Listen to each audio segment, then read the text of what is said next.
Hello, today I'm going to be reviewing the Polar Pro light leak lens, which is for Sony E-mount. It's 28mm f11. It's going to give a retro look, hopefully.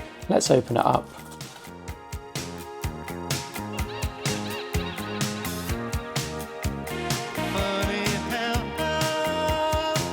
And see what's in the box. So this is the lens. It's quite plasticky. I'm going to come back to this in a moment because I'm going to go outside and do some test shoots with this in a moment. So the other things we get in the box are some cards and stickers and an important note. So the lens has this very nice rubber lens cap, and you can see here is the lens. It's got a very small aperture. It's got f11. You can't adjust the aperture. On the back we've got a rear lens cap, and we've got metal mounting at the back. Again, a very small aperture here. And this is really where the lens is different to other lenses. You have this collar here, and this will allow you to add light leaks into your images. So you can see here, we can add a light leak. We can either lift it up to allow light in and create a light leak, or close it. And we can turn this collar around to add light leaks from different sides of the lens. So this is clearly not going to give you the best image, but it is going to give you a very unique image, or that's the hope. So let's go outside and test it. So here it is, the 28mm light leak lens. I'm going to swap the lenses so that we can see what this one's like on the Sony ZV-E10. Let's get into it. So I'm now recording with the 28mm light leak lens. So this lens, this Viltrox lens, which really isn't in very good focus, was on f5.6. This light leak lens is f11. So because I didn't bring my variable ND filter, I had to really stop this lens down anyway. Today we're going to do some video work and we're going to do some photography work with this light leak lens. So up ahead of me are some guardrails. They look like they're going to make some good photos. So now let's test out the photo capabilities.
Shooting into the sun, and we are using 24 frames per second and shutter speed of 1/5 of the second, and I do feel that potentially I'm massively overexposed.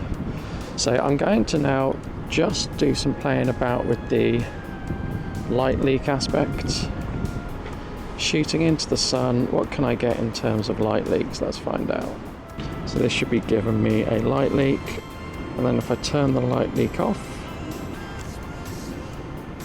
that's definitely, when I turn it off, I definitely can see I'm getting an increase in contrast.